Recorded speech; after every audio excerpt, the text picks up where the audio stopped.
Hello,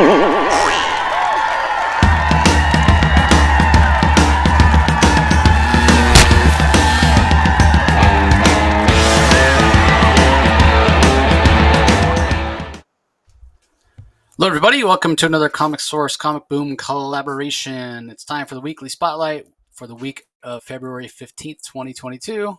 Happy Valentine's Day, a day late. Hope everybody had a good holiday. You know, it's one of the greeting card holidays. So, as far as the DC books this week, I don't know, a little uneven, a little up and down. So there was some standout stuff. There was some stuff that was okay. There's a couple books that we actually talked about last week that got pushed a week. So, yeah. Yeah, What do I you think, agree with you. Rocky? There's definitely a couple standouts here that I'll really be singing the praises of. I'll be praising another Tom King book, God forbid, and you know, some surprises there, and I'm loving the Flash again. So like, there's some Tom King and Jeremy Adams love, and some were a little bit underwhelming to me, but for the most part, I think we're remaining steady, and yeah, well, I'm looking forward to talking about them. Yeah. Again, I we've gotten so many announcements for like big stuff. Like Dark Crisis is coming. We know Death of the Justice League is coming. Dark Crisis kind of spinning out of that. It's going to be an interesting second half of the year.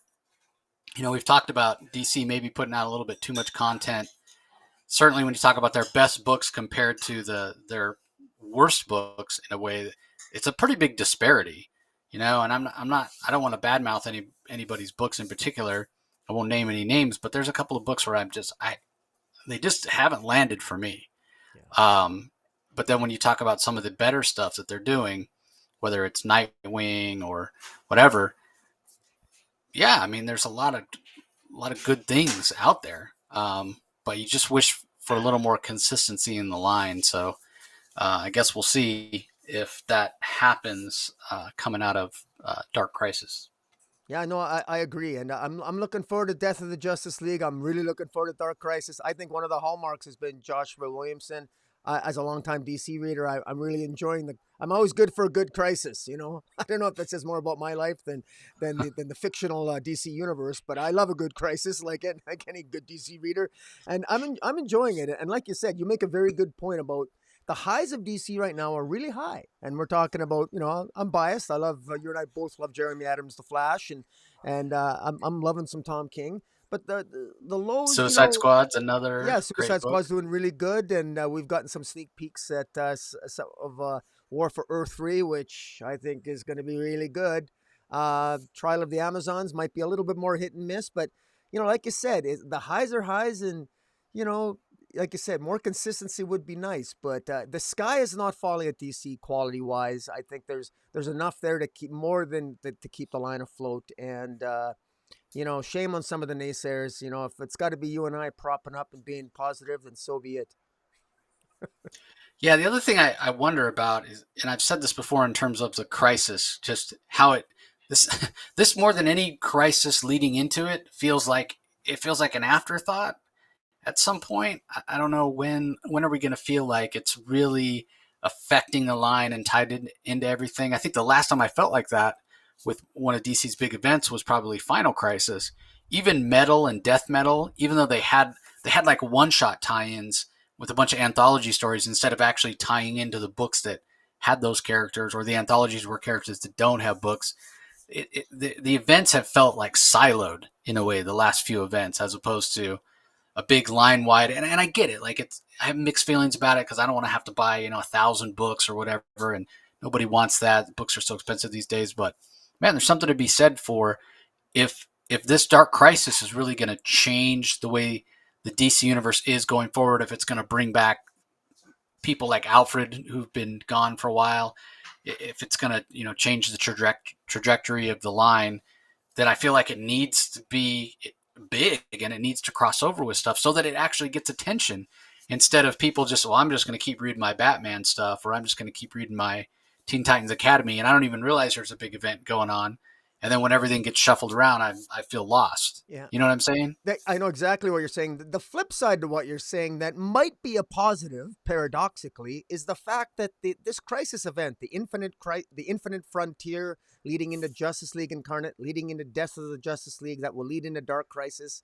All of those series seem actually comfortably, I think, accessible. They're it's they're not they're not obviously directly connected to other titles in the DC universe. It's not directly connected to Trial of the Amazons. It's not directly connected to War for Earth 3. It's not directly connected to what's going on in the Batman comics or Detective Comics. There does seem to be sort of like each title having their own continuity. And while there is some wonkiness going on, if you're someone who just kind of likes a good crisis every now and then, you could literally just pick up Infinite Frontier, Justice League Incarnate, Death of the Justice League, and walk right into Dark Crisis, and you'd be happy. You actually don't need to read anything else. So it's the oddest thing. I'm kind of a hypocrite because I am, I bitch and complain about continuity, and yet at the same time I'm kind of giving some props to Williamson about keeping things, actually fairly tight knit leading into this crisis.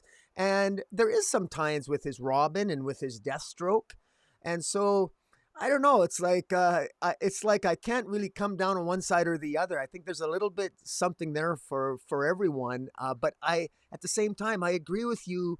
Again, maybe I'm contradicting myself, but I kind of feel that things are a little bit disjointed. So I don't know. This year is going to be interesting as we move forward. Yeah, I mean, I feel the same way. I'm kind of of two minds about it. Like I said, I don't want to have to buy a bunch of stuff, and it does feel siloed, and you can jump on. It's easy to understand, as easy as a crisis ever is to understand. So, yeah, I'm conflicted about it too. Right. The thing I go back to is just that when it crosses over with everything, inherently it just feels more important. Like, oh, I better pay attention. This story's touching everything. Um, but I don't know. This might just be a product, an inevitable byproduct of the fact that DC's trying to have its cake and eat it too, with this whole idea that everything counts, everything matters. So, I mean, this crisis will happen, and who knows if anything will change, and if it does, how long it'll stick. So, Yeah. anyway, let's go ahead and dive into the first book that we're going to talk about in detail today. It's Batman the Knight #2. It's written by Chip Zdarsky. Art is by Carmine Di Giandomenico. Colors by Ivan Placencia. Letters by Pat Broso. A little bit of a time jump between the end of last issue and this one. Last issue ended with Bruce Wayne basically calling the cops on his quote unquote therapist, which was Dr. Hugo Strange, which I talked a little bit about. I didn't really care for putting Hugo Strange in Bruce Wayne's life so early. Um, but when we join this book, he's already moved on. He's left Gotham. We know that's what he was planning on doing. He wanted to travel the world and kind of learn how to become Batman, basically. He doesn't know that it's Batman yet, right? Like, he hasn't sat in his father's study and had the bat fly through the window at this point in his life. But he knows he wants to fight crime, and he's got to get better. And to be the best, he's got to learn from the best. And so that's the story that really kicks off into high gear in this issue. He's in Paris, and he's running around at night.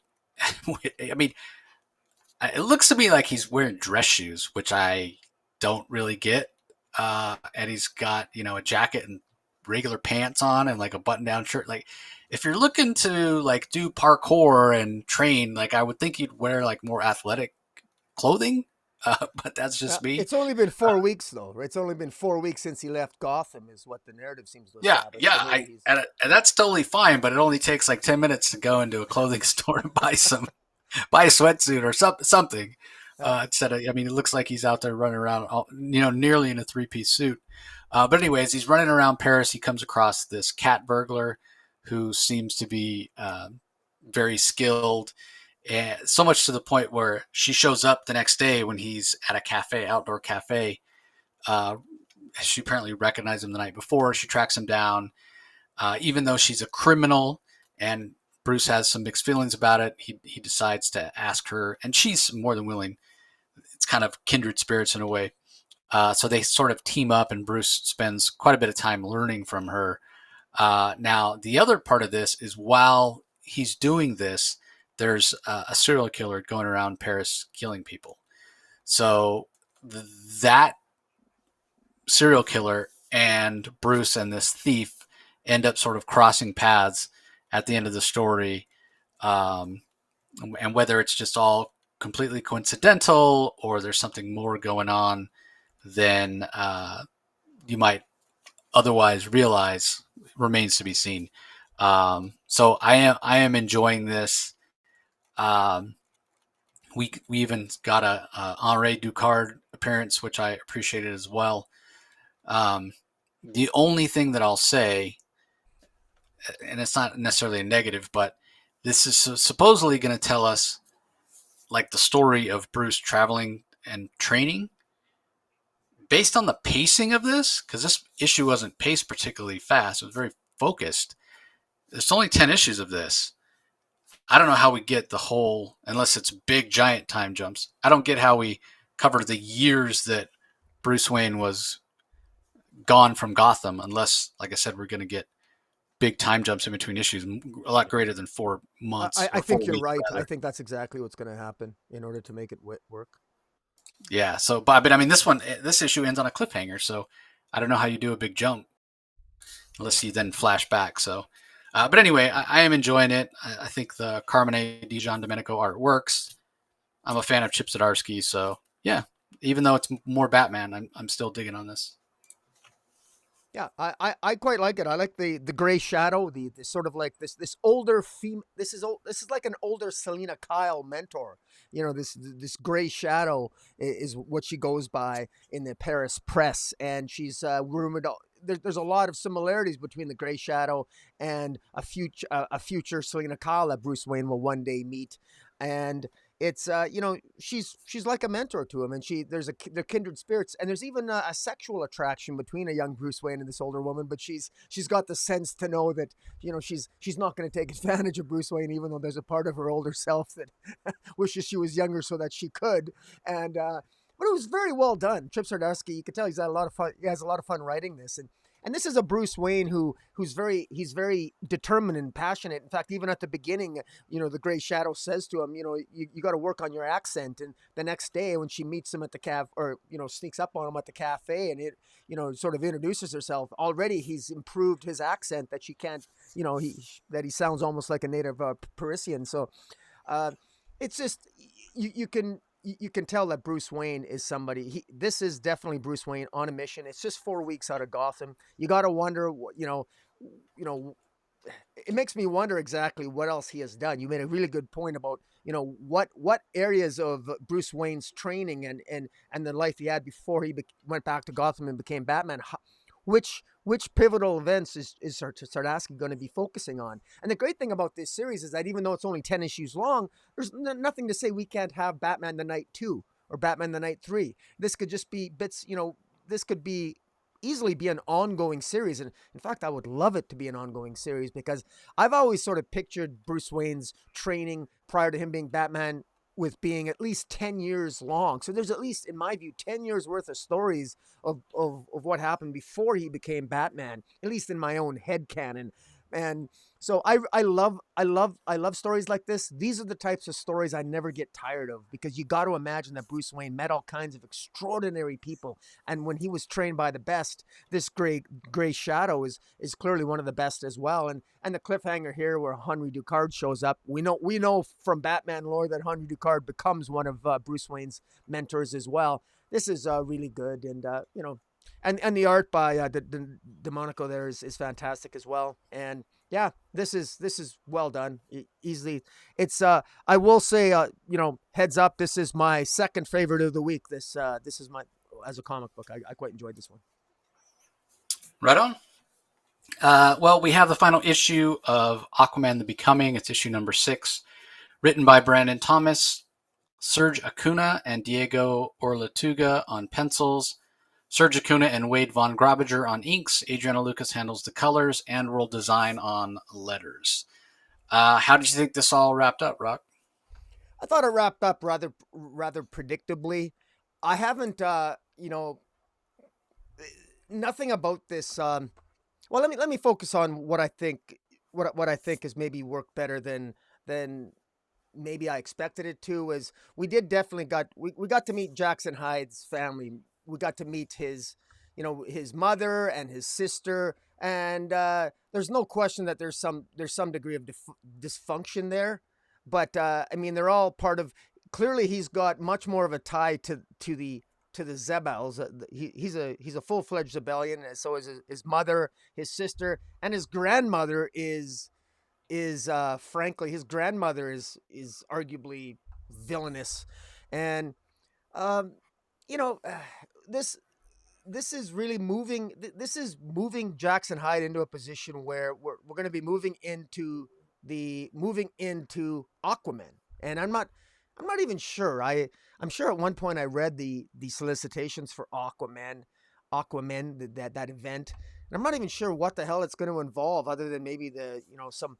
Here, Jackson Hyde, they overcome a plot by Zebelian rebels to essentially take out an attack on Atlantis. And I I I don't find this to be. I find this to be. I get what Brandon Thomas is doing. He's trying to give Jackson Hyde more, making his family more interesting, which is kind of in and of itself is a little bit odd, because it's isn't it kind of weird? I think that Jackson Hyde went from having just like a supervillain dad, and now in the span of two series, with the Aquaman becoming and the Black Manta series, suddenly we got his dad, Black Manta, who's now arguably an anti-hero as opposed to a straight up villain. And now he's got a grandmother, a mother, and a sister who are all part of this rich complex Zebelian culture. And Arthur Curry telling Jackson Hyde, "You're Aquaman," making it clear that Aquaman isn't a person. Aquaman is a legacy, and that you can be Aquaman. You just have to claim the mantle. And it's interesting here, and it sort of goes to the clearly DC is embracing the idea of legacy, saying, no, if you're Aquaman is a legacy. Aquaman is not Arthur Curry. Aquaman is a legacy, just like Superman is a legacy, just like Batman is a legacy. So clearly, it's clear where what DC is embracing here, and Marvel's doing it too. And all the power to it. Now, anybody appears can be Aquaman. Jackson Hyde can assume the Aquaman mantle. He's a very heroic character here, and there's a lot of action. His sister ends up getting injured here. This was very kinetically paced. At one point, Jackson Hyde gets very, very angry, and he almost like kills one of the terrorists. And you could almost you got to wonder if he's sort of channeling his inner father. Like at one point, there's a great sequence where it shows Jackson Hyde losing it, and it's over 5 panels, and in one of the panels it juxtaposes the image of his father, Black Manta. And you got to wonder, Black Manta has a lot of anger in him as well, at least in his legacy. And so Jackson Hyde, you got to wonder, that's one of the things that Jackson Hyde has to overcome. And so I think that writer Brandon Thomas has done a good job sort of showing what Jackson Hyde himself has to overcome, and over the obstacles that he needs to overcome on his hero's journey to become the Aquaman. And it was a nice I liked having Arthur Curry in this issue, because we haven't seen a lot of him in this series, but we didn't want, of course, Arthur Curry to overshadow Jackson Hyde, because this was, of course, the point of this series was to focus on Jackson Hyde. And I think for the most part it worked. I like this final issue. I thought I would have liked to have seen more of this type of action in the earlier issues. This ends on a higher note than it began, in my view. I like the opening issue. I shouldn't say that. I really like the opening issue with establishing that relationship, and there were some good moments. And boy, did a lot has happened in 6 issues in terms of where he started to where he ended up. Like, when you think about how much we learned about his family in 6 short issues, we got a lot of Aquaman, Jackson Hyde mythology crammed in here. And so what I hope, though, is that going into Aquaman, that epic event, I hope that it is that all this is sort of re-explained to new readers, because I suspect a lot of people that might be picking up Aquaman will not have necessarily be the same readers and maybe they didn't read Aquaman the Becoming or Black Manta. So there's a lot of mythology here. I think even though I might have issues with Chuck Brown and Black Manta in terms of how convoluted that story was, I do think that there's a lot of great plot points in Black Manta and what Brandon Thomas has brought here to this title. And I think the new information we have about these mythologies and the Aquaman history, I think that there's a lot to mine here moving forward. Yeah, I tend to agree. It definitely was a political book in terms of like, look at who the villains are. There's no out and out villain, you know. There's no Ocean Master. There's no Black Manta. There's no Trench. You know, you're talking about Zebellians. You're talking about Atlanteans. You're talking about Zebellians versus Zebellians with the resistance and you know uh, protesting the conscription that the Zebellian government puts in place. So really, we're not talking about some big threat from outside. Oh, it's the surface dwellers or whatever that Jackson Hyde is trying to resolve.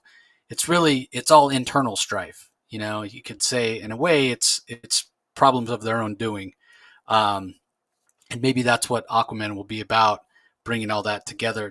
I mean, they're bringing in Black Manta, they're bringing in Jackson Hyde, they're bringing in Arthur Curry and his family, and Jackson Hyde with this greater supporting cast as you mentioned. So um, in a way, we talk about this being the last issue, but it's nowhere near being the end of the story. Um, and that's one of the things that I wasn't really prepared for.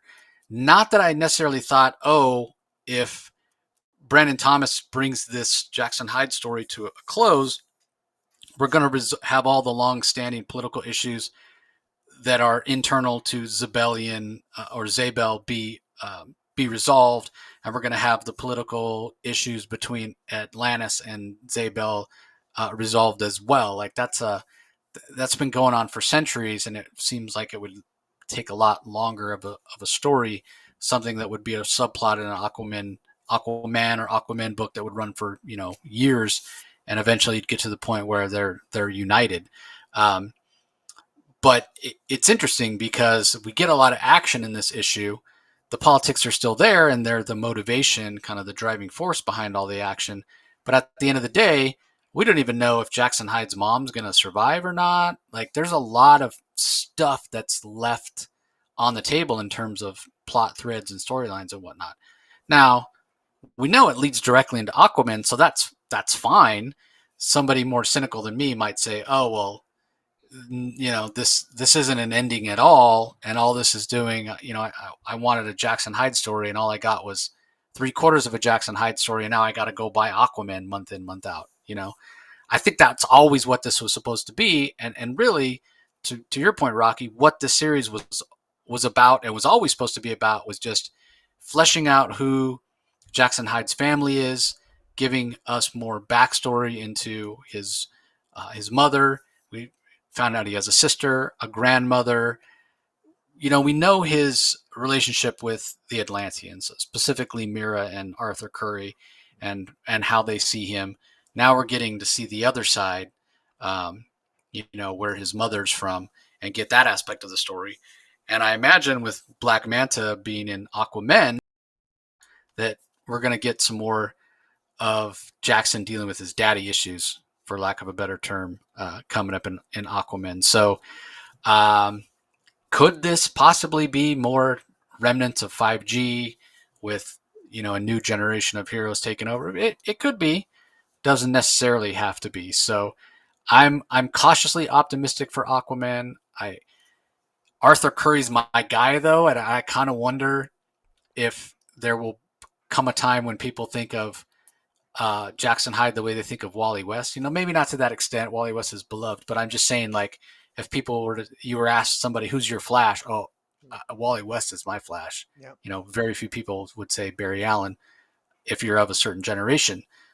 Will it be that younger DC readers that have only started reading DC in the past year or two at some point say, "Oh no, Arthur Curry, no, Jackson Hyde, that's Aquaman." Like, will we ever get to? Because right now, and don't get me wrong, I love Jackson Hyde. I think he's a great character. I love his look, love everything about him, especially the Future State Aquaman that Brandon Thomas did. That series was just outstanding, one of the best series of last year. But Arthur Curry is my guy. Arthur Curry, whether he's in his traditional orange costume, whether he's shirtless with the beard and the hook, whether he's wearing the blue camouflage costume. Arthur Curry's my guy. Yeah. Always has been, and that was just solidified by the Jeff Johns New 52 Aquaman, which is maybe my favorite Aquaman run. So that's my guy, and I can't ever see Jackson Hyde replacing him. Don't get me wrong, I love Jackson, but when it comes to Aquaman, Arthur Curry's my guy. So we'll see. We'll see what this Aquaman story entails as it unfolds. So okay, up next, we have Nubia and the Amazons. This is from writers Stephanie Phillips and Vita Ayala. They are credited with the story. Stephanie Phillips does the script. Aletha Martinez is on pencils. Mark Morales on inks. Romulo Fajardo Jr. on colors. Wait, there's no, I was going to say there's no letterer. There's no letterer credited, so I can't credit whoever the letterer is if it's not, they're not in here.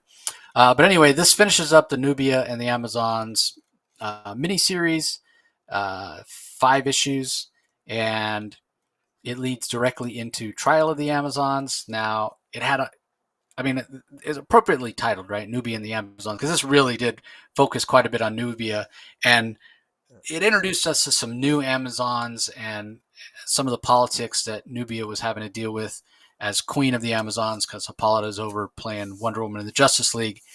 But as the series progressed, it got more and more focused on Nubia herself, and her decision to, well, not just her decision, but the decision that was made to remove her as the Guardians of Doom's doorway, so she could lead the Amazons and make her decisions. But she showed some inexperience, and there's nothing wrong with that. She was inexperienced. She hasn't been a queen before. She hasn't been in charge of leading a people or whatnot. So you can kind of understand some of the mistakes that she makes. But what's cool is toward the end of the story, she's sort of leaning into her purview, right? Like leaning into the decisions and the experiences that she had as the Guardians for Doom's doorway, when she goes through the doorway to figure out what's going on with Medusa and what's going on with Andromeda. But what was great about the story is she goes through the doorway not with the intention of, I'm going to find Medusa, I'm going to kill Medusa. She's going through because she knows that on the other side of Doom's doorway is where this problem needs to be solved. But she goes through with a sense of empathy and compassion, perhaps mirrored early on in the series by the way she treated the new Amazons who came up through the Well of Souls. And so when she gets to the other side, it's not a matter of her battling Medusa like to the death or defeating Medusa. It's more about her reaching out to connect with Medusa, to realize, hey, we're more alike than we are different. And I think that the fact that she uses this new weapon that she got last issue called the Staff of Understanding to kind of bridge that gap. That's what it seems like to me anyway, as the story plays out, that it's this Staff of Understanding that really helps Nubia find common ground with Medusa. And I certainly think it's an original and an interesting idea to have Medusa become an Amazon. We're not talking about some new DC character, or recent DC character. Like, we're talking about Medusa, right? Like, the idea of Medusa, the story of Medusa is thousands and thousands of years old, from Greek mythology. And you just hear the name Medusa and you just think somebody evil, somebody bad, snakes for hair and turning people to stone. And so I like that Aletha Martinez and Vita Ayala are flipping that idea on its head here. And again, leaning into those ideas that we got early on in the series about like redemption and people, women that have died in man's world and are reborn on the island of Themyscira, getting a second chance. That's a big theme in this issue. And it sort of doesn't matter what your past is, as long as you're willing to walk the path of redemption and atone for the mistakes that you've made or the people that you've hurt. And so that's a big theme in this issue. And kind of going parallel with that is this idea of Nubia herself getting some redemption and growing into that role of leadership. So it'll be really interesting to see exactly what goes on with Trial of the Amazons. Will Nubia be still the queen of the Amazons on the other side of it? Will Hippolyta retake the throne? Will we see more of Nubia? like all that remains to be seen. But I thought this was a really solid issue. I thought the artwork from Aletha Martinez was strong throughout. And yeah, I'm anxiously awaiting the trial of the Amazons. I think I'm almost a little more excited for that than I am the Aquaman series, just because I think that the sort of Amazonian corner of the DC universe is underutilized in a lot of ways, and less developed than some of the other stuff. So it has there's more potential there for a great story, and I think Stephanie Phillips and Vita Ayala are very good storytellers, and I know they're heavily involved. So we'll see how it all plays out. What'd you think, Rock, of Nubia and the Amazons 5? Well, I'm gonna pat myself on the back, with no qualification because I did call it, and while I thought this, I predicted it right, and but while it wasn't necessarily obvious, I did predict that Medusa was going to become an Amazon because it's in keeping with the Amazonian tradition of and the Well of Souls of women who were victimized being resurrecting through the Well of Souls on Paradise Island, where they can redeem themselves and seek redemption. And ultimately, that's what happens with Medusa here. There's a couple of plot points and story points where I can nitpick a little bit. I thought it was really good how Vita Al and Stephanie Williams connected to the first issue. In the first issue, the Nubia's patron goddesses gave her the gift of understanding, and they told her that you will understand that you will learn what that means. Yeah, at in due course. And because I was wondering, well, what does that even mean? I was even questioning it when we reviewed it. What the hell does that mean? The gift of understanding. I mean, and then here it's that gift of understanding which was channeled through Io's weapon that she built for Nubia. Io being Nubia's lover, built her the weapon, and the patron goddess is gifting the weapon, that staff of understanding, and it's that understanding that Nubia takes with her, where she utilizes her understanding to come to the realization that Medusa is essentially a victim. Now, this is there's some this is political, it's philosophical, it's dealing with an historical wrong, it's dealing with an historical controversy. As I've said before, Medusa, it's hard to imagine. In many ways, Medusa was one of the worst, one of the most evil creatures of Greek mythology, but she was also the victim of Athena's wrath, of Athena's jealousy. Athena both cursed Medusa, but as Medusa herself says in this issue, that Athena did curse me, but it was also a blessing in that what she cursed me with, she cursed me to be with the have being with the snakes for hair, and the stone glare through the eyes. That gave Medusa the strength to endure the torment that was contained within Doom's doorway. And it's interesting that at the end, somehow Nubia was able to.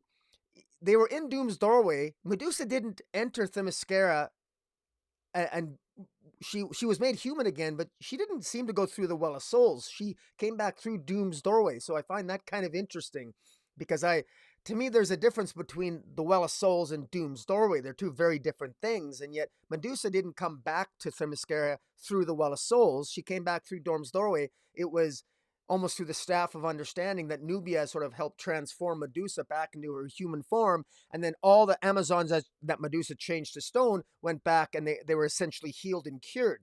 Now, the question is, this is causing some controversy and some discussions and arguments amongst the other Amazons, because they're wondering now if the Well of Souls is corrupted. Because if somebody as potentially as bad as Medusa was, if she can find redemption, then where do you draw the line? I mean, she was pretty evil, wasn't she? If Medusa can die or whatever, or die or somehow come back through the Well of Souls, then I'm wondering, like, this is how my mind works. I'm thinking, well, what about if there's ever any female supervillains that are killed? Are they going to come back on Paradise Island? Should super villainesses come back and be redeemed through Paradise Island? Is everybody, is redemption, is atonement something that everyone can aspire to after they die, no matter how evil they might be, simply on the grounds that they were victims at one time? I mean, Sure, why not? yeah, I agree with you. I agree with you. It's an interesting But well, question. here's the thing that it leans into, right? Something I personally don't like that idea, but we certainly see, and this isn't unique to DC. We certainly see every villain at some point becoming an anti-hero, right? So Yeah. DC could give them their own like Black Manta. I talked about how no, Black Manta's a bad guy. Don't make him try to make him sympathetic. Sometimes it's okay to just leave bad guys bad guys. Yeah. And That's just I like the my fact, but building on your point, it's an open question at the end of this issue: is Medusa ultimately set to betray the Amazons? Because yeah I yeah. maybe There's I'm a reading little too. little Yeah, hints. there's some hints there because I say again, I find it curious that Medusa technically came back to in her human form while she was in Doom's doorway. She never came back through the Well of Souls, and I'm wondering if Yep. that distinction matters or maybe if I just misread it. In any event, I enjoyed it. I like the characterization of Nubia. I know that Nubia's past history in the 1970s. Their last issue, it showed her past in the 1970s, where she met Andromeda's former human self. And Yep. this series, I want to give some credit to Vita Ayala and Stephanie Williams. They weren't afraid to delve into the relationships, the same sex relationships here. They really embraced it, and I think it works well. These are Amazons. I mean, you fully expect that, and and I expect Nubia to be an alpha female and act as such. And I expect that. I expect some of that to be embraced, and it was here. I thought it was a little exposition heavy throughout. I thought that I was a little choppy in some of the narrative and the way things were, but for the most part, I understood what was going on. I love the fact that I love the use of Medusa. I love the idea of the Well of Souls. I think it's inspired to bring that back again because it's such a great concept, and I think it's timely. I think it fits even with our current, well, frankly, our current real world here about the idea of atonement and redemption and about overcoming past that we don't all have to remain victims, and that that Amazons stand for coming back from victimhood. I mean, I think that there's some positive messages here that can come from this, and overall, I'm looking forward to see where this takes us going into Trial of the Amazons. Yeah, the only thing that I think about as far as Medusa, because I thought the same thing you did. I'm like, is she really reformed? Is she really trying to be a hero, or do the right thing, or maybe she just wants to end hundreds of years of torment, if not thousands of years? Like, that all rings true to me. But at the same time, the other thing that I think is this entire thing, this entire storyline that we've seen in Nubia and the Amazons could totally be a setup from somebody like Ares. This could all Yeah, be something, because we've seen stories like that before in the Wonder Woman mythos. So yeah, I guess we'll have to wait and see what happens with Trial of the Amazon. So, that's right. all right, up next we have Tom Taylor book, Nightwing, number 89. This is World's Finest Sons, part one of two. Written by the aforementioned Tom Taylor, Bruno Redondo on art, Adriana Lucas does the colors, Wes Abbott on letters. Um, yeah, this was interesting. What did you think, Rocky? I thought this was very, you know what, this was very very typical Tom Taylor. And if you know Tom Taylor he's so good at the fan service, and this really had a lot of fan service because once again, this just shows it's another comic book showing how amazing Dick Grayson is. And there's moments here that it starts off with a moment in the past where a young John Kent, when he was still the super son that we all wish he still was, or many of us still kind of miss that 10-year-old John Kent. There was a time when he was just gaining his powers where he actually got lost. He flew too far and he got lost, and the entire Justice League is looking for him. And Batman and Dick Grayson, when he was Nightwing, they find John Kent, a 10-year-old John Kent, and he's in a cave that he hollered out with his heat vision. And it's Dick Grayson that talks him out of the cave. And he's better at talking to someone, to young kids, better than certainly Batman is. And there's just great moments where Batman was wondering what happened at one point, and Dick Grayson's is telling him, my God, he's hiding in a cave and a giant bat just showed up. I mean, don't be so obtuse. And it's it again, Tom Taylor's really good at showing those moments of why Dick Grayson. I mean, even before Tom Taylor took over Nightwing, everybody knows that the nicest guy in the DC universe is Dick Grayson, or certainly he's in the top five. And And there's just great moments here, and just heartfelt moments where Superman is so relieved to find his young son, and Dick Grayson taking a lollipop out of Batman's utility belt, and the lollipop is close to his gas pellets, and even the humor about Superman telling, making the joke to Batman that the next time he tries to disappear in front of the Joker, he's going to accidentally throw lollipops at the Joker instead of gas pellets. And I mean, there was the dialogue here was excellent. It was heartfelt, and again, it's it's just typical Tom King, and it's the type of writing that those of us who love Tom Taylor, we just love that. We love his writing. Now, at the same time, his the blessing of Tom Taylor's writing can also be the curse a little bit, because as much as I love these character moments and these callbacks, part of me kind of wants the story to move forward a little bit more, and so it's a double edged sword to me. But damn, he's so damn good at these moments. It's Here I am. I'm trying to be constructively critical, but damn, it's some of these moments just put a nice smile on my face, and they're so heartfelt.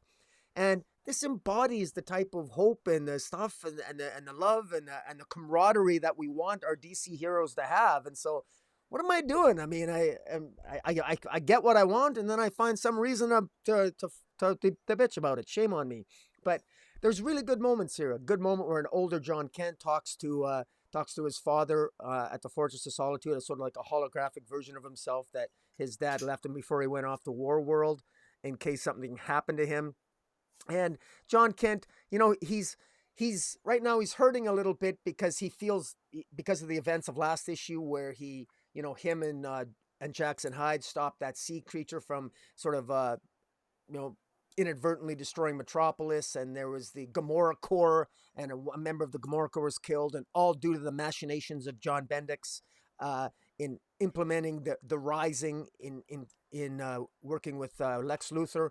And so he's John Kent is hurting right now, and even we have to remember, at least Tom Taylor does a good job of implying to the audience that, look, I know that this is an older John Kent who's now a Superman, but maybe there are still aspects of him where he's still he's insecure at times, because he maybe still is 10 years old at heart in some ways, and he needs some guidance. And I love how, Keelix from the Fortress of Solitude comes in and basically tells and shows up in Bloodhaven with Dick Grayson and Barbara Gordon in the same bed. Hoo-ha! Good. I like that little hint there.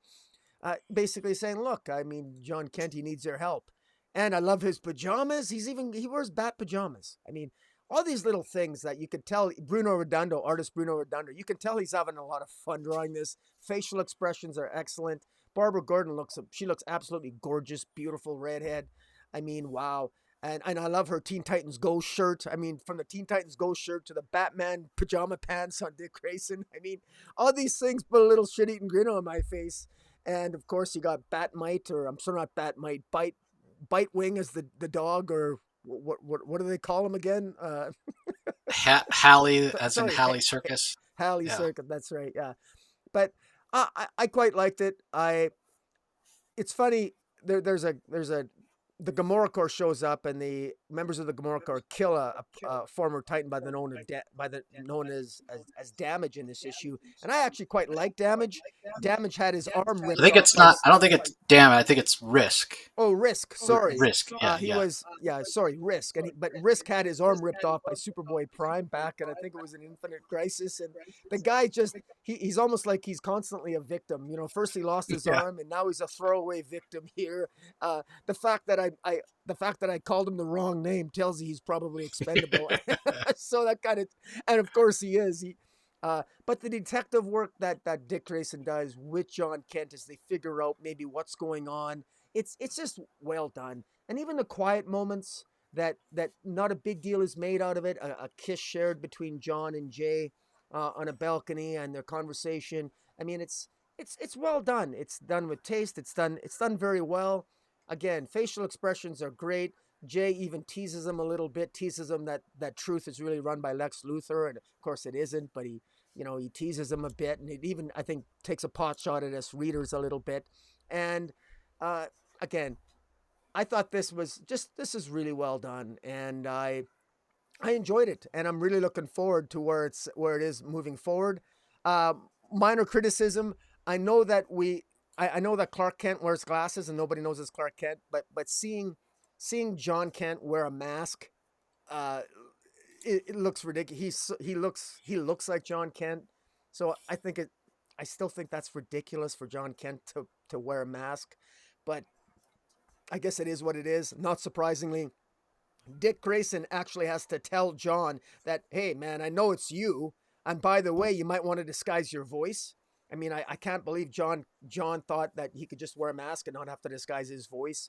A couple of things there I thought John Kent, I mean, I can't think John Kent is that dumb, but, you know, but anyways, again, maybe a minor nitpick. Great moments here, though. Just really good character moments. Very well done. Beautifully laid out by Bruno Redondo. I enjoyed this, and one thing about this series, it's an easy read. It's enjoyable. It's got great character work, and that's what keeps pulling me back. Is just the character work. So I have to say, I think that there's shortcomings in the plot. The plot isn't really pulling me in, but goddamn, the character work just keeps me coming back for more. Yeah, I don't mind the plot necessarily.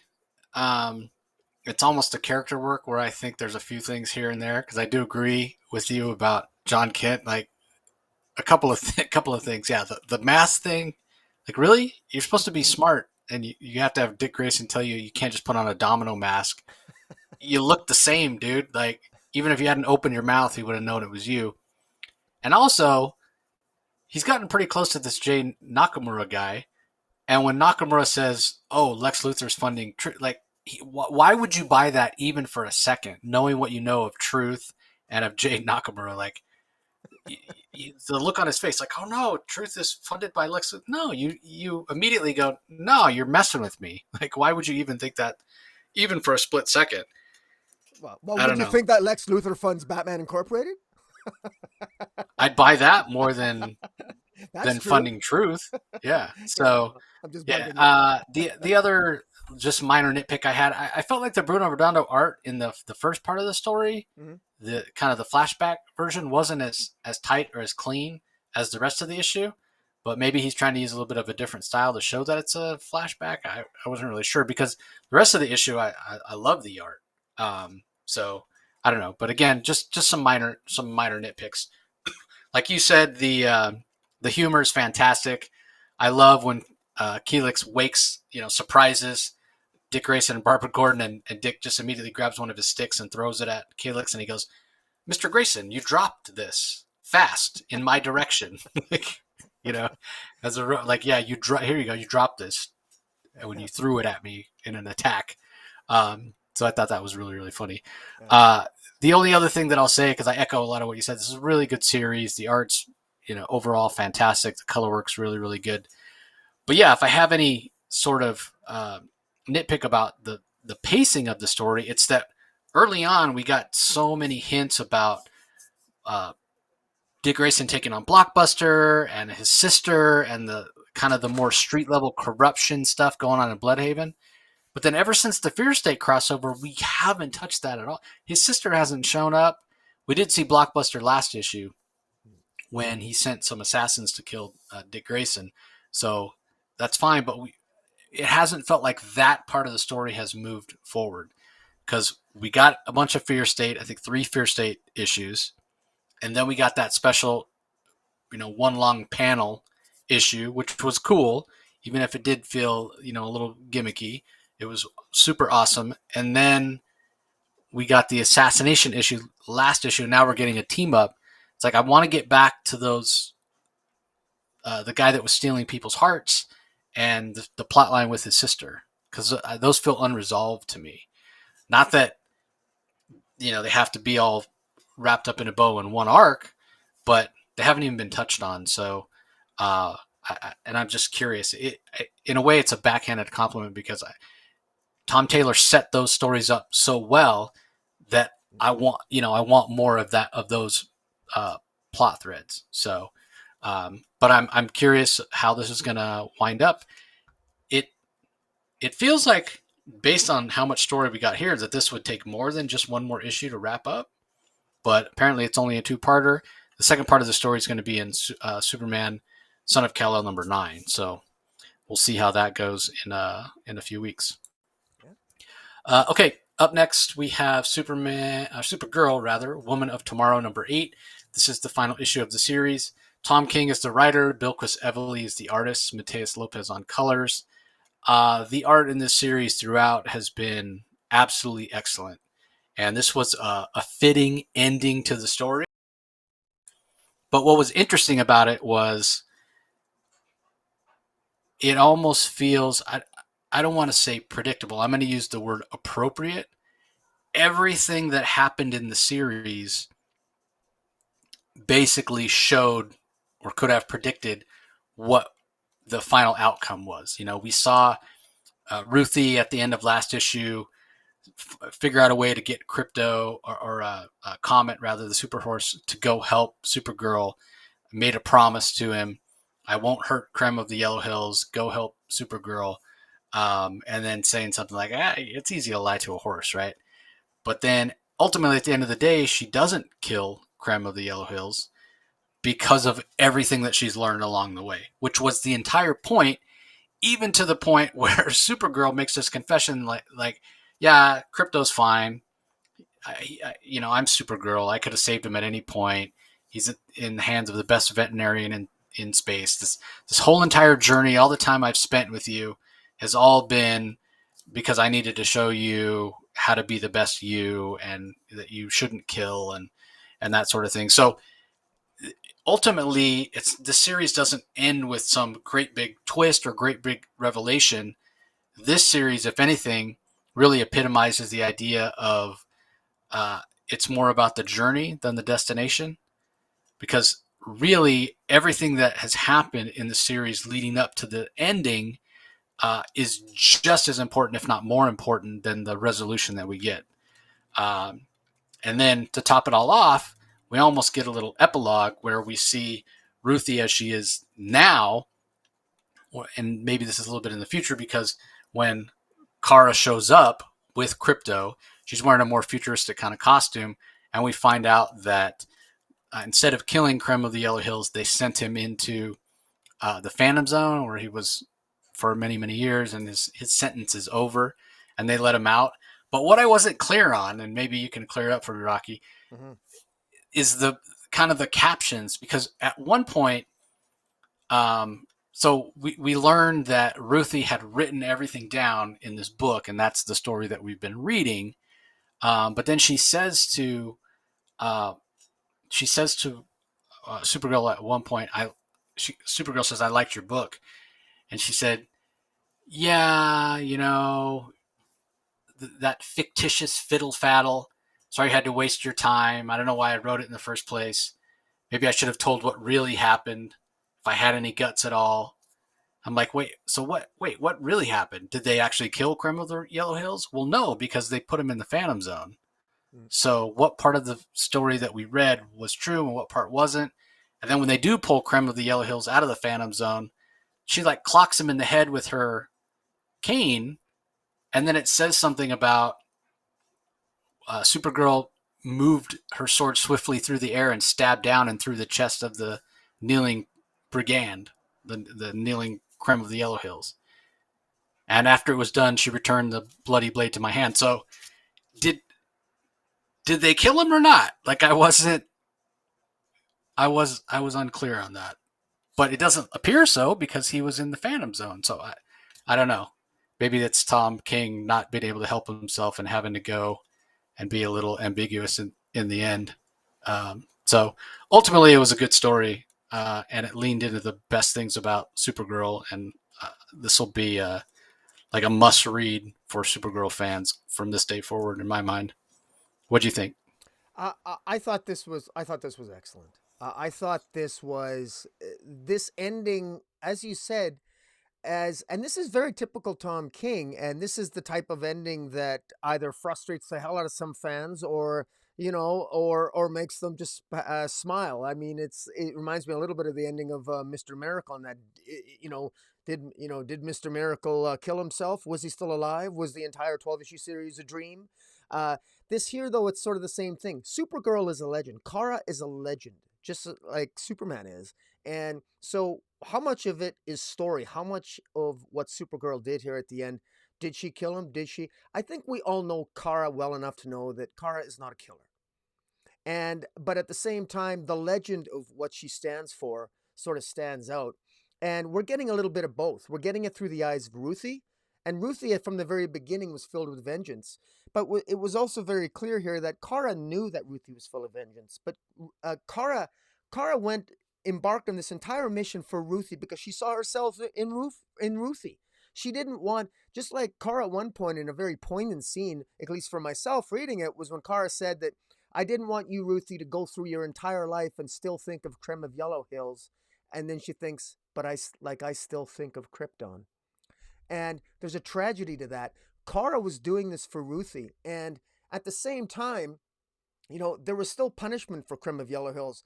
Krem repeatedly told Ruthie while he's battling Ruthie and he's trying to psychologically get into Ruthie's head, talking about how her father was useless. He was a rock farmer. He died for nothing, and all that hard work he did, and what? And then his life just ended. And I ended it with, I killed him. It was over. And yet at the end, Krem, if you view this ending as Krem dying, Krem spends 300 years in the Phantom Zone where he ages. A little bit of a continuity glitch. You're not supposed to age in the Phantom Zone, but that's Tom King's continuity. But in any event, Krem of Yellow Hills ages, and then when he comes out, he's finally redeemed and he's atoned and he appears to be a better man, and then Ruthie kills him. But I'm inclined to think that Ruthie, that he's not actually dead. Although it does look like there's a lot of blood splatter that she basically killed him. If Ruthie did, it's clear that Supergirl, she let Ruthie make that call, and Supergirl clearly is not losing any sleep over it. I think no matter how you interpret the story, I think that this was Supergirl letting Ruthie control the end of her story. This was about Ruthie's closure, how Ruthie dealt with Krem of Yellow Hills. And this was Ruthie's story to end. And an old Ruthie decides to do what she did with Krem of Yellow Hills. And it's up to the reader to decide, well, if all the Krem went through all that 300 years of jail, he finally paid his dues, and then he comes out and he gets killed anyway. Well, that's kind of pointless. Well, so was and if that seems cruel, it was equally cruel for Krem of Yellow Hills to kill her father. And so isn't that poetic justice for Krem of Yellow Hills? On the other hand, you could also interpret it another way. The bottom line is that Ruthie has her closure, regardless of how you view this ending in many ways. And Supergirl did exactly what she accomplished to do. Supergirl made a friend, and Ruthie you get the impression that Ruthie's had a good life, a long life. She's an old lady, and she's been a rock farmer like her father, and everything is as it should be. And the one tragedy of all this is Comet actually dies. The horse actually dies. Comet, which I thought was really sad. But I thought I really enjoyed this. I'm still actually going through in my mind how to interpret this ending, but I think it works really well. There's so many ways. This entire series was so riddled with metaphor and nuance and theme, and I think this should be nominated for an Eisner in my mind. I enjoyed this series that much. I'm buying this as in hardcover form. I really enjoyed this because no matter how you interpret this ending, I think this is really really good. Like I said, I enjoyed it. Yeah, I agree, and I didn't take it as her killing him when she whacked him. I took it, he comes out of the Phantom Zone, he's begging her. He even said, "I beg you, forgive me. I beg you, forgive me, forgive me, forgive me." She's just trying to shut him up. She's never going to forgive him, so she whacks him with her cane, turns her back on him, and as he's laying there on the ground, he's holding his head, so it's Yeah, making me think that he's still alive. maybe still alive. It Yeah, was more about, yeah, like why is she saying that Supergirl stabbed him way back when we were seeing him in the Phantom Zone. So I yeah. don't know. I'll have to have Tom on the show and be like, dude, probably off the record because he doesn't like to. He likes people to pull their own Their own ideas me, off it. Yeah. yeah, their own ideas from his ending. So okay, up next we have Detective Comics number 1053, The Tower Part 7 from writer Mariko Tamaki. Max Raynor does the art, Luis Guerrero on colors, Ariana Mayer on letters. And then we have the backup as well that's written by Matthew Rosenberg. The art is by Fernando Blanco. We have colors by Jordi Belair and letters by Rob Lee. So, starting with the main story, Rocky, what'd you think? Uh, I continue to enjoy this. Like I said, I think Marika Tamaki's doing a fine job. I, things are continuing to build to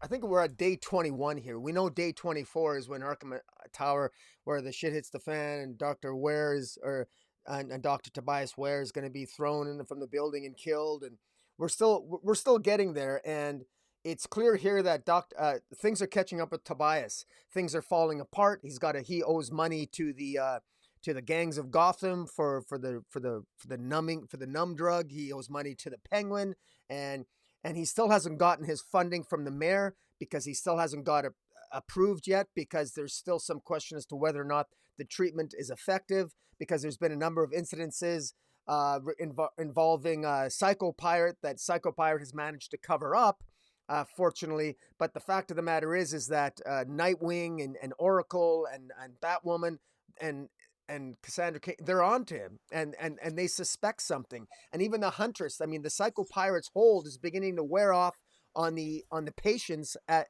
Arkham, and they're beginning to piece things together. And in the meantime,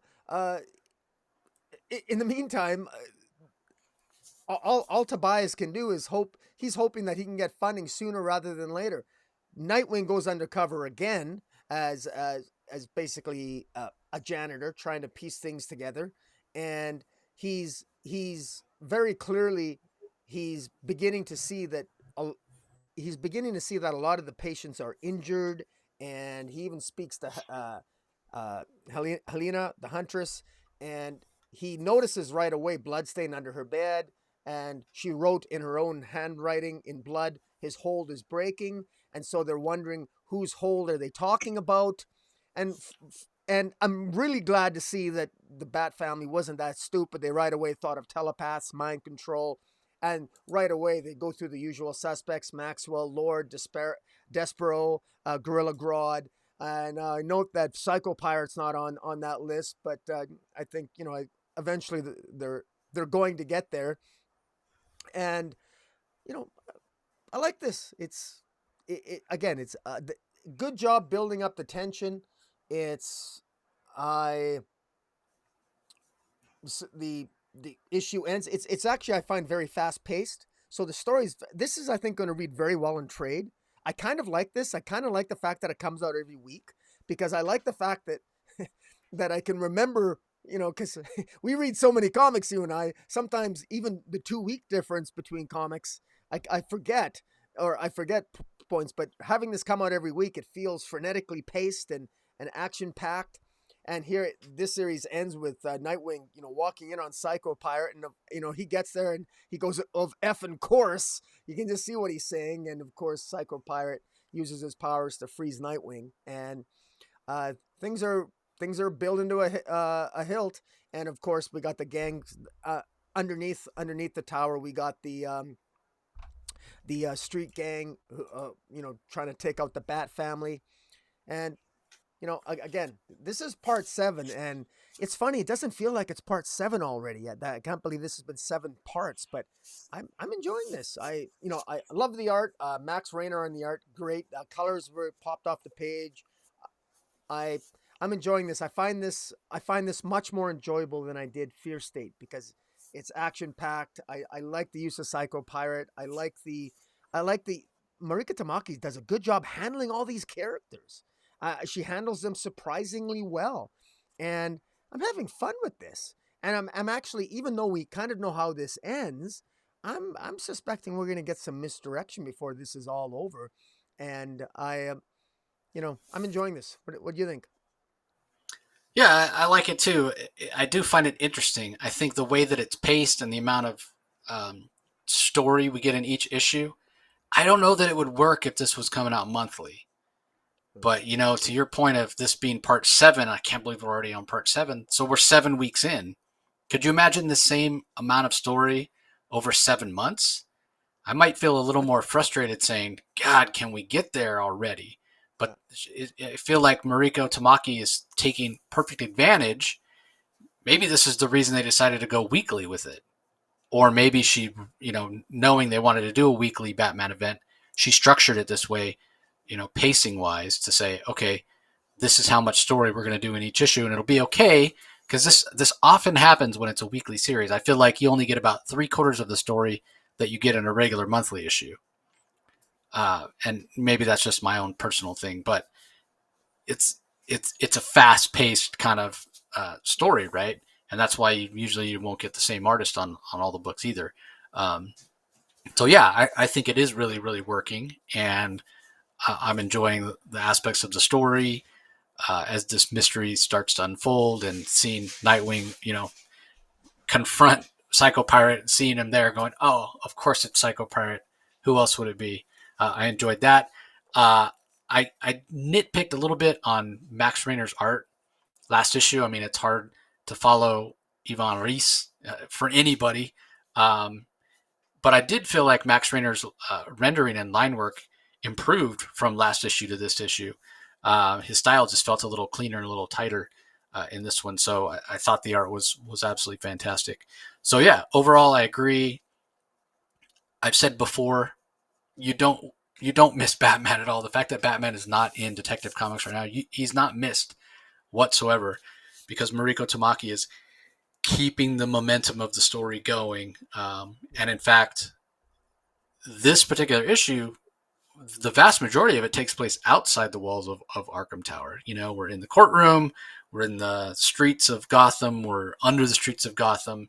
Other than the scenes with Nightwing, we're not really in Arkham Tower, and you don't really notice. Like that's how fast paced and how perfectly structured the story. As far as the backup goes, uh, I don't know. I'm starting to feel like it's dragging a little bit. I'm still invested. I still want to know who the heck this kid is. At the end, Bane shows up, so it seems like Bane's going to be taking him under his wing. I can't say that I think that's a good thing.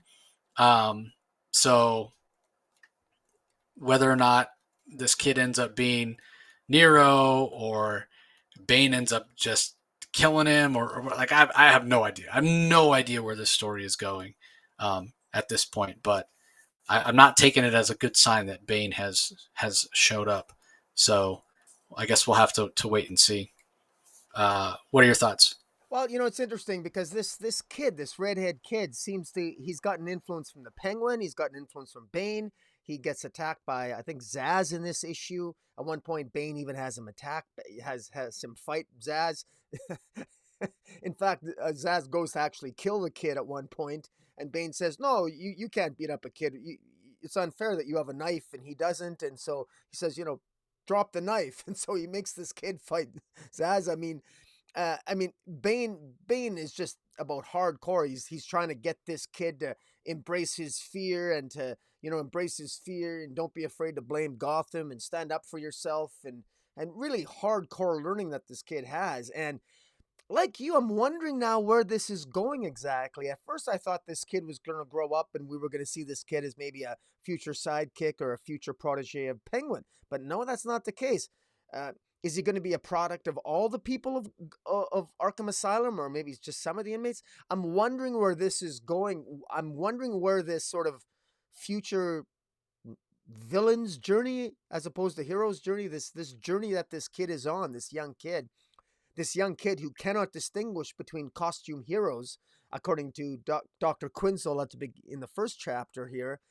How is this kid's psyche going to develop, and what type of person is he going to develop into? Is this a young Nero?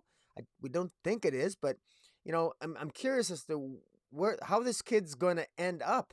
Now, this particular backup, it ends with this kid meeting up again with Elliot, who was one of his earlier schoolhood friends that Elliot worked with him with the Penguin, and you got to wonder, where this is going to go again.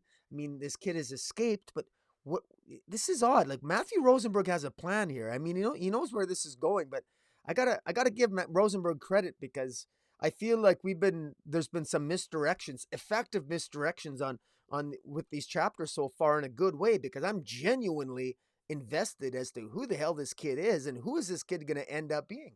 So well done by Matthew Rosenberg. Yeah, I agree. And maybe when I say it's dragging, maybe I'm ready for my answer.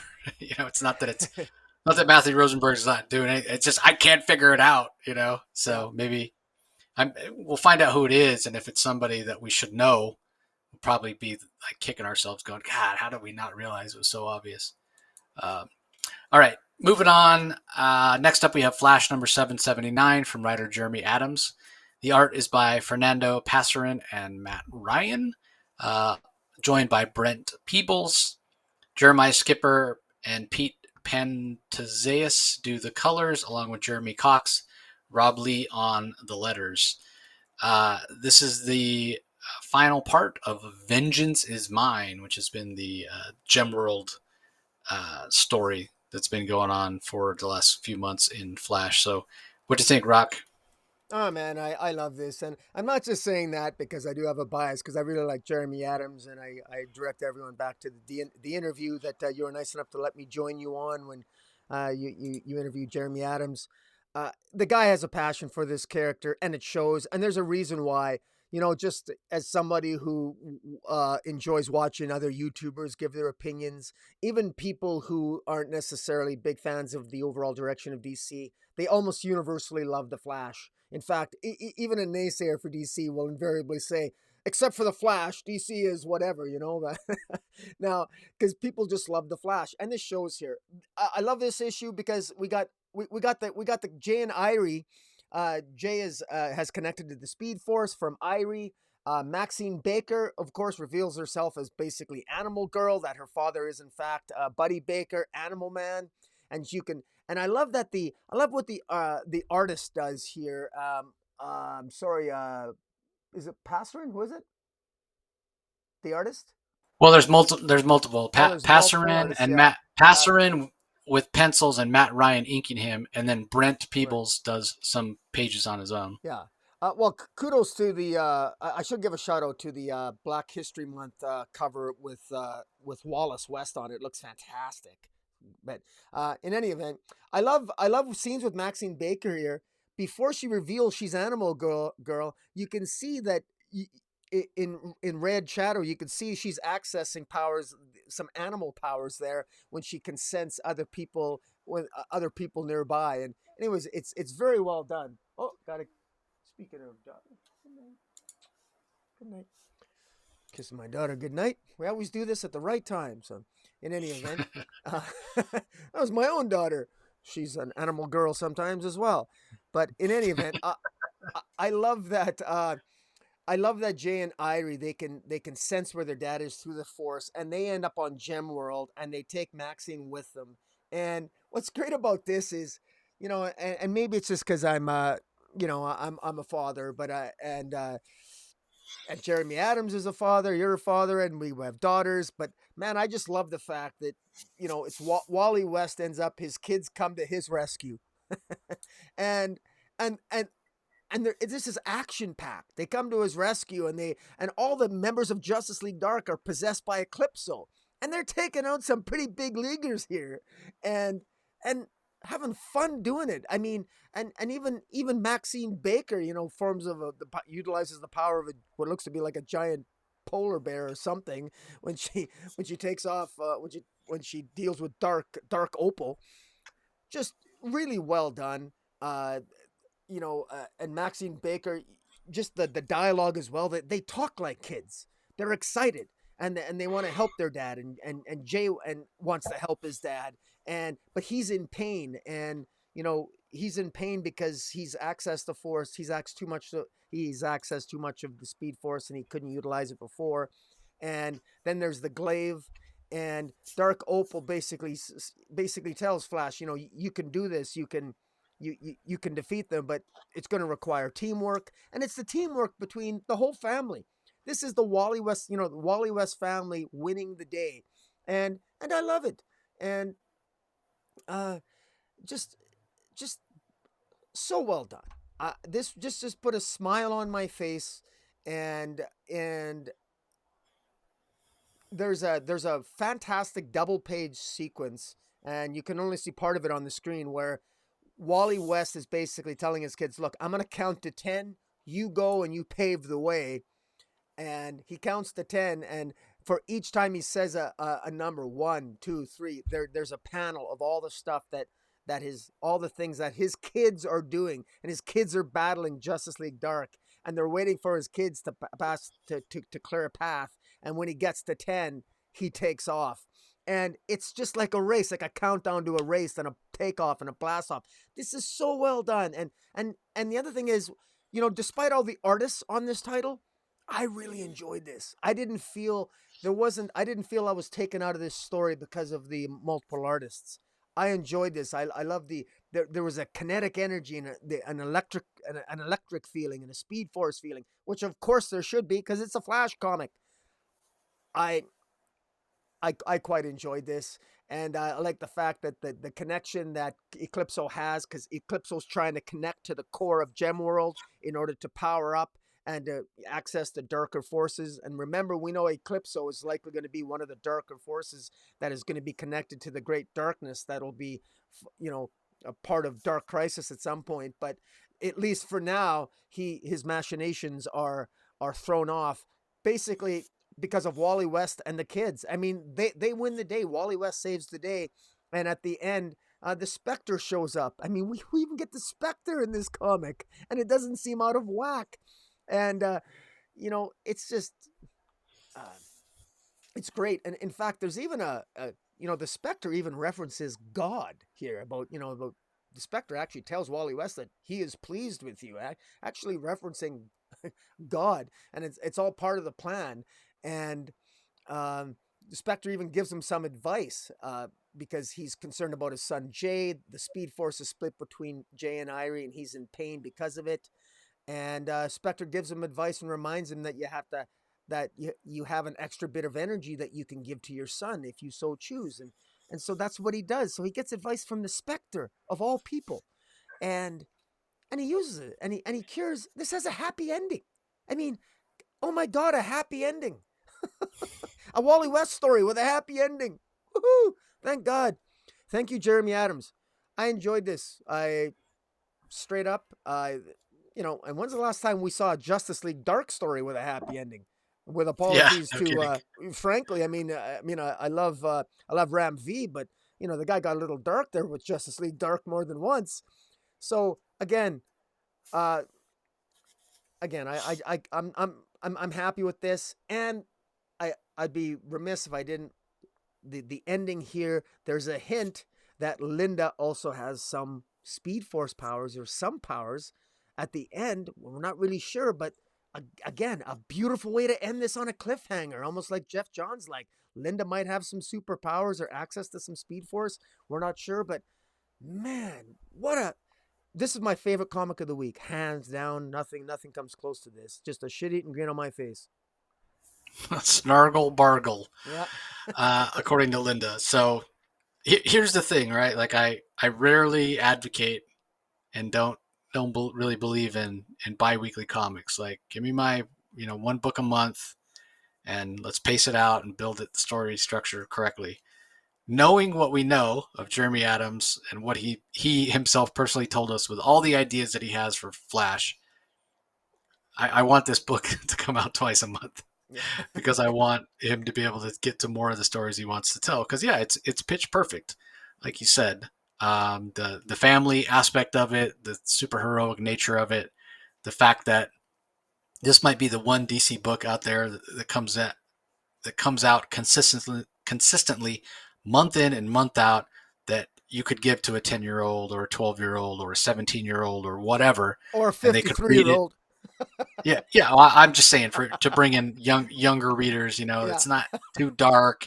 It's not too complex. It doesn't lean into some really hard to understand concepts or ideas.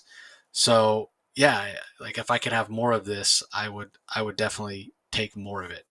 And I say that as a guy who doesn't really think that I like Barry Allen more than I like Wally West.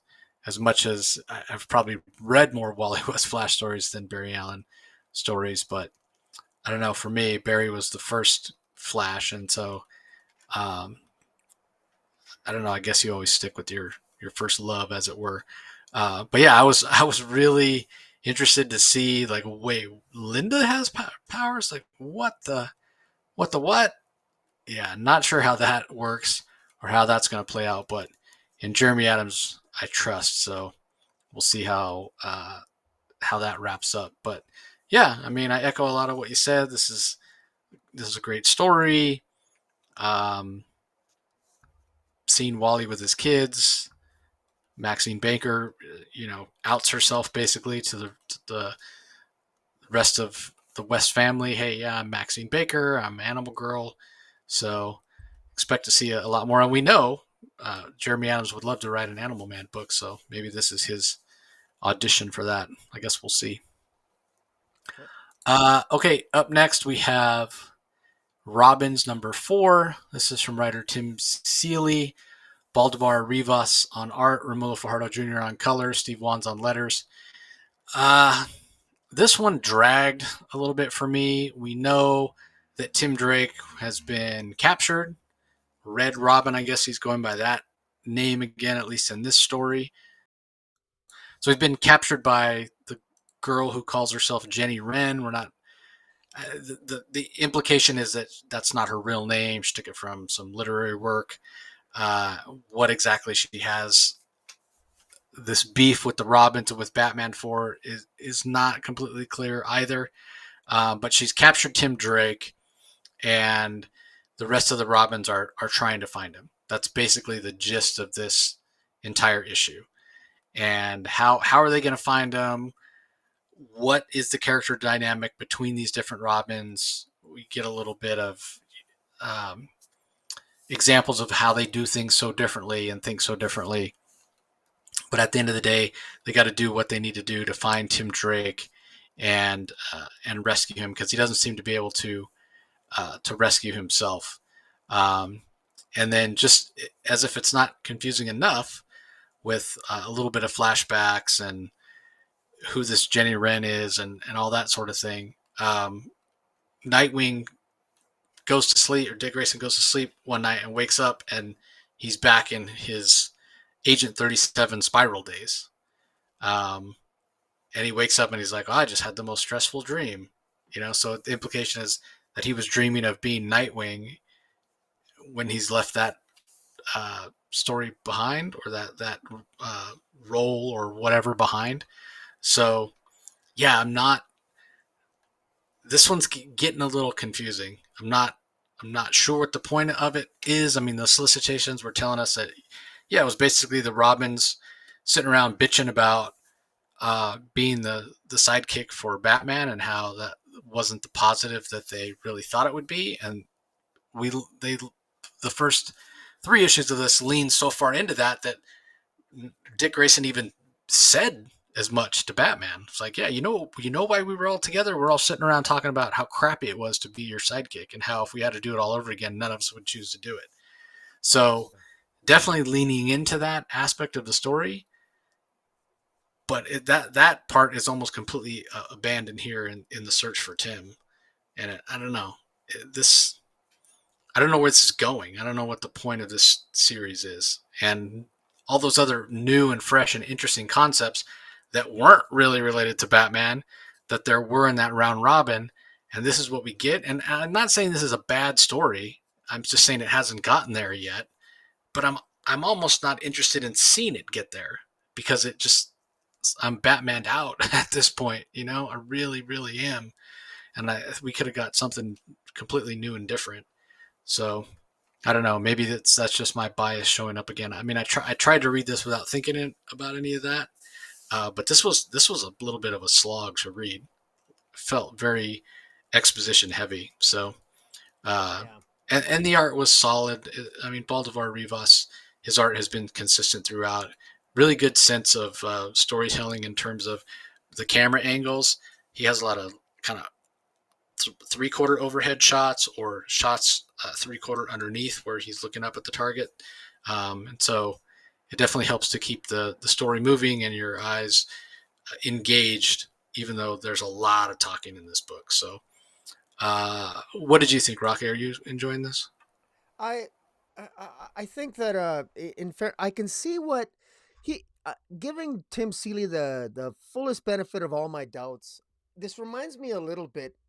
It's not as good, but it sort of reminds me of that. I think it was that Mark Wade storyline where Batman has the protocols to take out all the Justice League, and they discover it, and Ra's al Ghul discovers it, and he takes out the Justice League, and this is here. In this case, we have this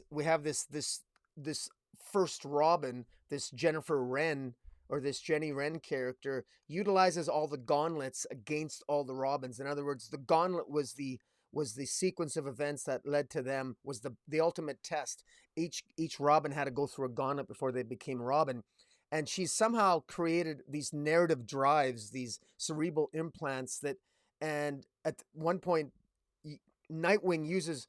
She wants them to play a game, and because she puts all these drives on a uh, uh, narrative. Each one of the Robins has a drive that they implant on their a chip into their cerebral cortex, and they experience. I'm not really sure. They experience their gauntlet again or something, and that's how. But for some reason, when Dick Grayson, they get she wants. I think Jennifer Wren this Wren character wants them to play this game that they almost have to play in order to save Tim Drake. I think. I Again, I'm with you. I found this to be a little bit confusing. Now, in fairness, I'm sure if I go back and maybe reread the three previous issues, I will get it. But this feels uh, I don't I don't we're four issues in here, and you know I'm not really I don't have anything vested. I just don't care who this first Robin is. I don't really understand why I'm supposed to care. I'm not even clear what exactly it is she did. I'm not even clear why she beat up Tim Drake. Like, what's her point? Like, what's the point of getting into the heads of all the former Robins? The whole thing just seems. I, I I just don't get it here. I don't even know why they're looking for anarchy. To be honest, that was never clear to me, and I'm not even sure this Cormac Dodge, the escaped artist, how he's involved. Uh, I'm not I'm not understanding this, and I'm not invested enough to actually care moving forward. And I wish I was, but I this is a baffling thing to me. And I'm just gonna say one thing: inventing this Robin story won the round robin, and you know what? Just as a scolding to all our people out there that are complaining, and I'm one of the people, and I'm a hypocrite, but I'm gonna at least acknowledge it here. I want I want more DC titles out there that have less Batman in them. I want fewer Batman related titles. I want to spread the love out to other DC characters, and yet, here we had a round robin, and apparently most people voted for a Batman related title called Robins. I mean, we get what we buy. And so, I mean, well, we get what we apparently vote for, people. I mean, voting matters. Not to get political, but I don't know. I just get a little bit frustrated because I, you know, I think that Tim Seeley, to his credit, I think all this would make sense if I went back and read it all from the beginning and right through. But this was an editorial mistake. I would have overridden the vote if I was an editor, but that's why I don't work at DC Comics. But in any event, this was a miss for me. I don't. I just and it's completely out of continuity as well. It contributes to the editorial wonkiness of DC and the overall line. Spoilers. Spoiler isn't appears to be 16 or 17 in this series, and yet she's 12 years old in Batgirls. But hey, continuity is thrown out the window. And everything matters now in the DC Omniverse. This is one of those titles that I think should not have been. I don't think should have been on the publishing plate, but I'll stop talking now. Yeah, I mean, I agree. I've been following the story, the first three issues without a problem, and then this one, it's almost like too much story, too many different angles, and trying to be a bit too clever, and it got too confusing. And I feel the same way. Like if I go back and reread from the beginning, I can probably make sense of this particular issue. Um, yeah, I agree with you 100% on this. I didn't vote for this, but you know what? The story that we're getting is 100% the story that I expected Yeah, in terms of based on that solicit. Like I said, that it was a bunch of Robins sitting around bitching about being Robins. I didn't really true expect enough. this to be, you know what I mean? Like Yeah, dude. I'm getting exactly what I expect. I didn't think it would be very good, and that's Yeah. exactly, or I should say, I didn't think it would be for me, and it turns out I'm exactly right. So again, I go back to the other interesting concepts that there were. I almost would have taken anything else but this, but anyway, it is what it is. Hopefully, some of those other concepts will see the light of day at some point. Um, okay, up next we have Suicide Squad, King Shark #6. This is also by writer Tim Seeley. The art in this issue is by Scott Collins. Let me get to the credits page. We have John Kalis on colors, and for some reason I can't find the credits. Um, Maybe they're at the very end. Yep, there we go.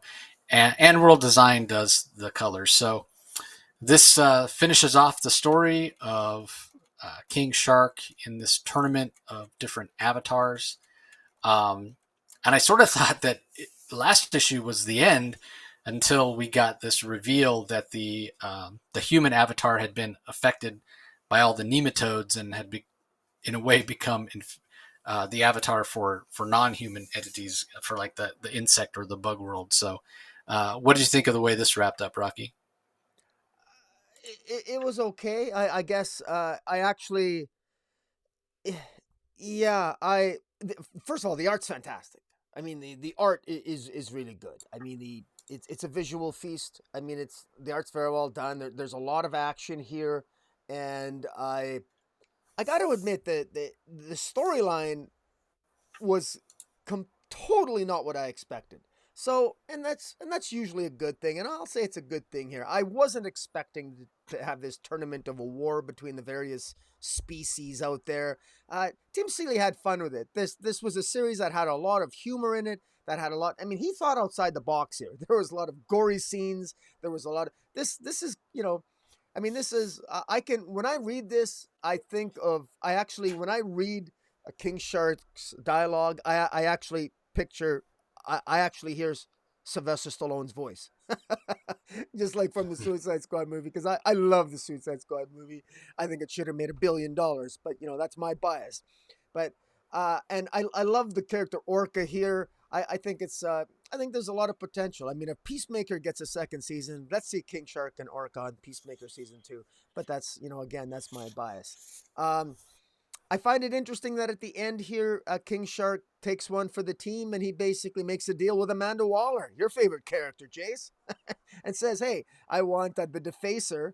And he grows to care for the Defacer. He wants the Defacer to be basically let out of the Suicide Squad, and he'll commit himself to Amanda Waller. And there's even a suggestion that Amanda Waller is almost like a mother figure to him, and that he thinks of Amanda Waller like Amanda Waller might even hints at a softer side to Amanda Waller, which is really kind of odd. I mean, I guess she has one, but we get it's just the I don't know.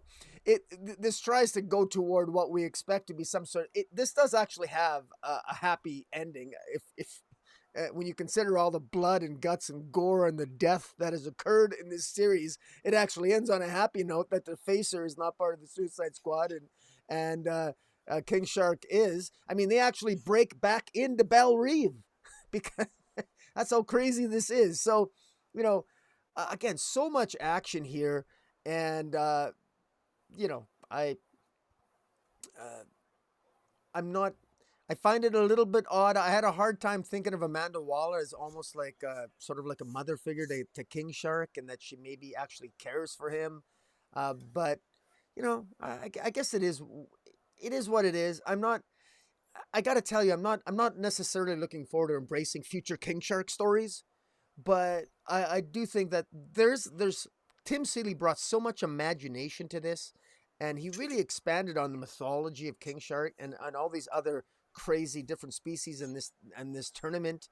And even the Defacer is a character that I think is actually kind of likable. And we might even, who knows, we might even see her show up in the pages of Nightwing where she initially was to begin with. And so, you know, again, I don't think, I'd be curious to know what the sales are on this. I would like, because this is a lot of fun.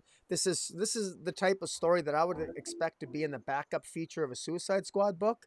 And I find it very curious that it got its own series, but I suspect it got its own series probably because they were expecting maybe some more positive vibes from the Suicide Squad movie, because I know these comics are planned in advance. I don't know, but I like the character, and I think there's a lot of future potential for this character, and at a minimum, I think as a speculator, I'm gonna I think 5 or 6 years from now, I think when we see King Shark again, I think maybe this series might actually be something to pick up on. This is a good long-term investment, I think, as a speculator, and as a story, I didn't mind the story. I think that Tim Seeley maybe deserves a title. He's been writing the more obscure titles for DC. Superman and Lobo is probably the biggest. Is probably I'm guessing the biggest one, the most well known. And then there's of course there's this one, King Shark, and then there's which one am I missing? Oh, Robin's Four. It was also Rob, by yeah, Tim Seeley. Yeah, yeah. and so yeah. So I don't know what you think. Again, I thought it was okay. I feel like the best issue of the series was actually the last issue because it had so much emotion, and it really leaned into the friendship between Defacer and King Shark. This is resolution, and it's action resolution, and for that reason, it fits in with kind of the tone of King Shark. He really isn't, for lack of a better word, an actions anti-hero. I won't go so far as to call him a superhero, but he's another one of those that got created as a villain first, and now they're leaning into this idea that he's more of an anti-hero. So yeah, I thought that it worked on a lot of levels. It was fun to see some lesser known characters like Defacer and Bowana Beast.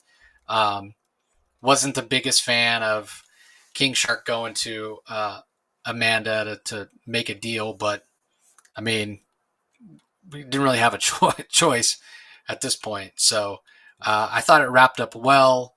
Um, we definitely saw some evolution and some growth from King Shark in the series. So I wouldn't be surprised if he's popular enough that they give him another series, and it's not 4 or 5 years down the line. But I guess we'll have to wait and see. They'll probably wait and see how this does in trade. Yeah, As far as the art, oh, go ahead. no, I was just going to add that the final page they did reference the graffiti boy in the Legion of Super Animals. So I Yeah, don't. So I get the speculator alert, man. The first appearance of the Legion of Super Animals, led by yeah, King Shark. So there you go. yeah. They even have Legion flight rings, flight rings on it in the distant Yeah, future.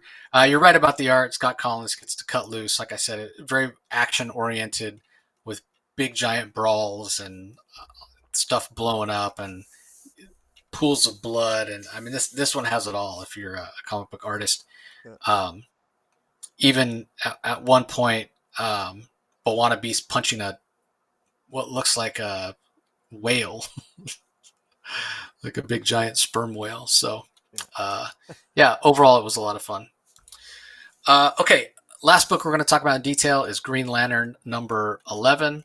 This is from writer Jeffrey Thorne, Tom Rainey, and Marco Santucci on art. Maria Laura Sanapo does the finishes for pages 16 through 20. Mike Atea on colors, Rob Lee on letters. Now, before we talk in detail about this book, I do want to give a shout out to Jeffrey Thorne for his Amazing Spider-Man. I think it was 88 point BEY, 88 point beyond one shot that he did last week at Marvel. It was one of the best things I've read so far this year. It was so fun and so fantastic. Jeffrey Thorne is a pretty good comic writer, it turns out. I think the problem is because we've loved the part of the story that he's been telling in Green Lantern that has to do with the stuff on Oa. What we haven't liked, or at least I haven't liked as much, is the stuff he's doing with Jon Stewart because it feels like fan fiction. because John Stewart's his favorite character, and he seems to want to put John Stewart above all. But take him off of John Stewart, give him Spider-Man and some other Spider-Man ancillary characters, and he can craft a really fun story. So it gives me hope that once the John Stewart stuff is done, that maybe Jeffrey Thorne can give us some compelling Green Lantern stuff. And that again, that's not to say that this hasn't been an interesting series, but with those dual narratives, we've talked about this as well. Neither one of the storylines, neither the John Stewart storyline nor the Owen storyline, I feel like is far enough along. I mean, we're almost a year in. This is issue 11. We shouldn't still be waiting for the end of the first story arc, in my opinion.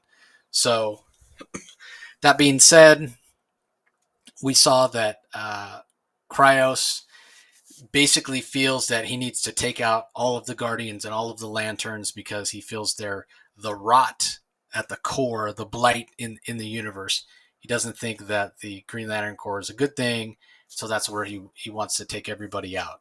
Meanwhile, John Stewart has ascended, whatever that means. He's got all these godlike powers, even to the point that the fourth world being Lonar, who's somewhat of a god himself, has been guiding John on this journey. And right on the first page, when John's asking, like, okay, what's going on? And Lonar says, I don't know, I can't see. And John's like, well, I thought you said you were God. He's like, oh, no, I'm a god of journeys. That doesn't mean I'm the god of knowing everything. So apparently, John Stewart's even more powerful than this Lonar uh, new god. So all that to say, yes, John Stewart's very, very powerful. Um, and that's kind of my problem with it, where it leans into that idea of fan fiction. So, of course, John Stewart, along with, at least to his credit, he doesn't have John Stewart defeat Cryos on his own. He actually has Joe Mullen, who I don't know how this works, but maybe it's his dislike of Hal Jordan. But Hal Jordan and Joe Mullen at one point get shot by some guy with yellow arrows, and they lose all their powers and their rings disappear. It's not really explained, or if it is, I missed it somehow. Um, and so at that point, Joe doesn't have any powers, and John Stewart in his ascended form is taking on Cryos and trying to defeat him and get the Lanterns their energy back and their rings back and whatnot. So Joe Mullen goes to the infirmary on Oa, to where the Teen Lantern is still in a coma, and basically accesses the power of the Green Lantern Gauntlet, and then backs up John Stewart. And it appears as though they're able to defeat Cryos, but it's not completely clear that he's gone or that he's defeated, because we see this big giant ball of energy, and it's like green and purple and blue. And that's basically the last page, and we're told next Nova Lux, whatever that means. I mean, even the last dialogue in the story is, "Did we win?" Well, I don't know, because I don't know what's going on. I don't know if you guys won or not, because Jeffrey Thorne doesn't bother to tell us. So I don't know. I don't know. But what I do know is that John Stewart is this godlike being, and I'm ready for that portion of the story that Jeffrey Thorne has given us to be over. Um, but I guess we'll see. The art is solid throughout. I mean, Tom Rainey has definitely, I feel like, improved his anatomy over the course of the series, because that's really the problem I've had with the art, when Tom Rainey gives us proportions that look weird, and some of his guys look like pygmies or little people, and it's disconcerting. But the color work is outstanding. The color work throughout by Michael Atea has been fantastic, and that continues in this issue. So yeah, this is okay, but it's just I can't get over that John Stewart fan fiction feel of the story, with him being this god-like being. So I don't know. What did you think? I uh, I I agree with you. Fan fiction is a good way to describe it. Although it's got some real cool fanboy epic moments. Oh I yeah. love Joe Meal in there. Taking the Teen Lantern, talking to Teen Lantern, even though she's unconscious. Because Teen Lantern was always so damn stubborn. Nobody could take that gauntlet off her. The Guardians wanted to take that gauntlet off. No way, it's not going to come off. But somehow she subconsciously let it come off, and Joe Million used it to join John Stewart in attacking Koyos or whatever. That was a pretty cool epic moment. I found it really unfortunate that of all things, Hal Jordan loses his connection to the Cosmic Grail, which I didn't know he had. I don't even know what the Cosmic Grail is, to be honest. But apparently, it's his connection to the Cosmic Grail that allows him to form his own ring. He's disconnected from the Cosmic Grail, but for some reason, Teen Lantern can still have access to her gauntlet. None of this stuff is explained. And that's the one thing, we got, again, you said Michael Oteo's coloring is just absolutely fantastic art. There's some really cool, epic, action-packed moments here. The visuals here really are fantastic. This is really good. Also, the lettering here is really big lettering. Whenever Koyos opens his mouth and says something, he's obviously, you can tell he's got like a beaming, booming, godlike, epic, uh, almost like ephemeral voice that permeates everything. And the lettering stands out almost as much as the visuals. It's that big. Um, some of the I'm a little frustrated. I wish I knew exactly what John Stewart having this being ascended. It's just I'm still really clued out. I don't understand why John Stewart this is all powerful. When even Lonar, the god of journeys, doesn't really know anything about what the hell's going on with John Stewart. John Stewart doesn't know what's going on with John Stewart. John Stewart doesn't know why he has access to the power. Lonar doesn't know why he has access to the power, but tells him that you're the god of journeys, but tell him you're the god of this, you're the god of that. Last issue, he had to pick his future state. That didn't make any sense. There's hyper states, hypertime states, future states. This has been a very, very confusing, and I hate to say it, but it's just been from a narrative point of view, it's been a mess in terms of John Stewart's journey. I would have much preferred that John Stewart. I think it would have been far more interesting had he just been John Stewart, and him coming back with 700 surviving Green Lanterns to take on Koyos, and they still had their rings intact somehow. But instead, making him this godlike being, he's not John Stewart anymore to me. And I realize that maybe back in Green Lantern Mosaic, a storyline that from 25 years ago, I get that obviously Jeffrey Thorne must love that storyline. His building on that storyline, he made it more confusing. That storyline wasn't as confusing as the story that Jeffrey Thorne has said here. It's sort of like he so obviously loves the Green Lantern mythology, and he loves John Stewart, but I think he's loved John Stewart at the expense of the story. He's put his love for John Stewart ahead of the story. He's put the character ahead of the story. He's put the character ahead of all the other characters at the expense of the overall cohesiveness of the story. Now, don't get me wrong. I get the gist of this story. I get it. I get what happened to Oa. I get that, sending him off into the dark sector was part of the story.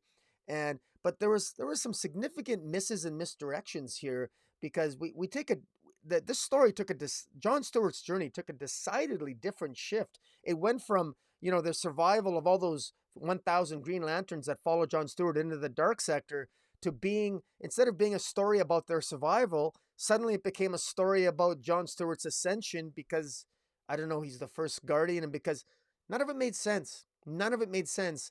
And again, I'm gonna defend Jeffrey Thorne a little bit here by maybe pointing the finger at DC editorial, because in a at a period of time where we're heading toward a second crisis, a second crisis. Sorry, we're heading toward a summer crisis, a dark crisis.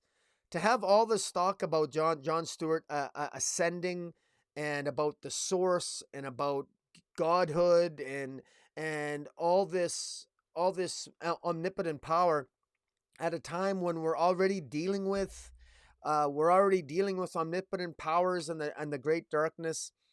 I understand the great darkness more than I understand John Stewart. The biggest mystery to me, the most confusing thing, one of the most confusing narratives of all the DC titles has been the story of John Stewart. Straight up. I don't understand what's going on in John Stewart's journey here. I don't get it. It hasn't been clearly explained. It hasn't been clearly laid out, and it's been confusing. Every time that John Stewart tries to address or get to the bottom of things, Jeffrey Thorne has all the characters that are talking to John speak in either riddles or speak around the subject matter. Nothing really makes a lot of sense. Again, the action is there, but the story isn't. And I like how the two stories came together, but think of how much better this story would have been had John Stewart's story made more sense or was more cohesive. John Stewart showing up at the end here feels Duke Ek Machina to me, because I mean, Koyos's power seems to be omnipotent, and then oh my God, they're doomed.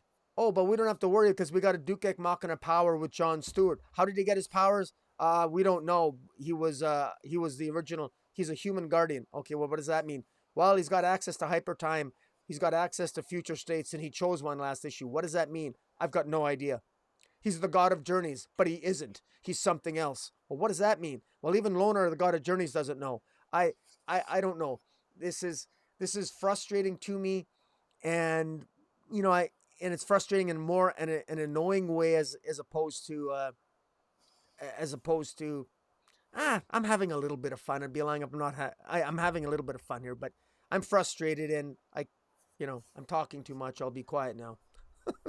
Yeah, I mean, I agree with you. I had a lot of problems with the first issue because it felt so much like John Stewart was placed above all the other lanterns, But then quickly, by the second issue, Thorne started winning me over, and 3, 4, or 5 issues in, I was fine with what he was doing with John Stewart, even though you could make the argument that Stewart was over there in the dark sector without any power and Green Lantern, rings or allies, and he was rescuing whole alien planets from invaders and whatnot, leaning on his military background to train the indigenous species to protect themselves or whatever. And yeah, it was clearly making John Stewart the pinnacle hero of the Green Lantern book.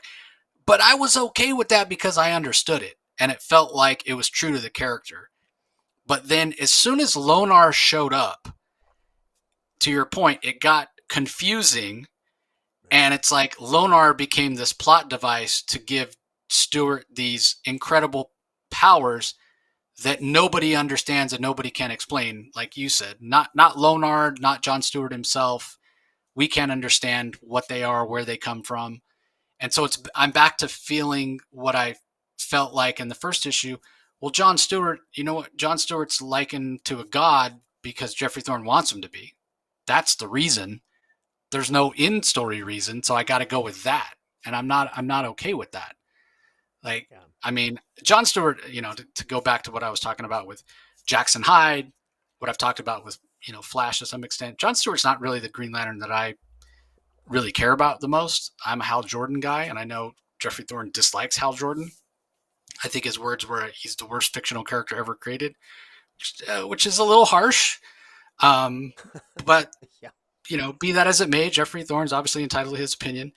Um, Even this John Stewart that we have now, with the background of being a Marine and whatnot, that's not even the John. Like, I like the original John Stewart from back before Crisis on Infinite Earths, where he grew up super poor and he was an architect, and that, like, I like that, and he didn't have military as his background, but they changed it. A lot of people like this version. Whatever, it can work. Don't get me wrong. I haven't read a ton of this version of John Stewart prior to New 52, but it's popular enough and it works, and I have no problem with people saying no. John Stewart's my Green Lantern. I mean, that's fine, but whether you like John Stewart or not, if you're telling a story with him, the story still has to make sense. I still have to understand it, and maybe we'll get there. Maybe Jeffrey Thorne just hasn't explained it. Maybe next issue it'll be like, okay, as much as we don't like exposition dumps, I'm ready at this point for a big wall of text that just explains to me who John Stewart is now. Yeah. Who's he getting his power from? What does it mean? Does this mean he's going to be?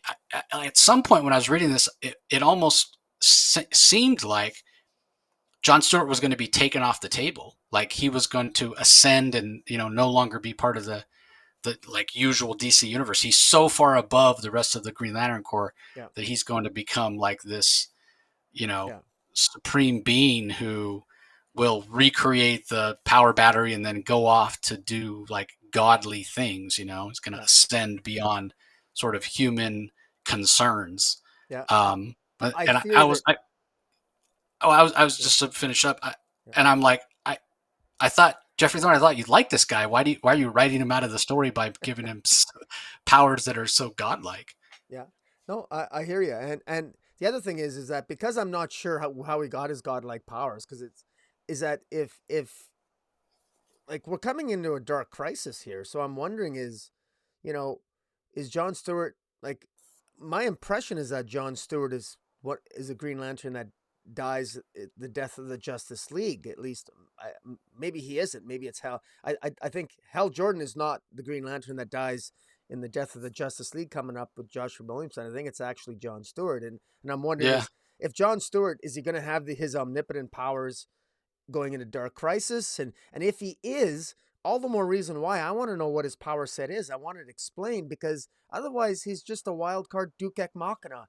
And there's nothing worse than that, quite frankly. I don't. Nobody likes a Duke Ek Machina. I like to have a little bit more of a handle on the power set of a major character here. And again, you know, I will say this. Uh, in defense, I know he didn't like Hal Jordan, but I didn't actually necessarily I didn't miss Hal Jordan.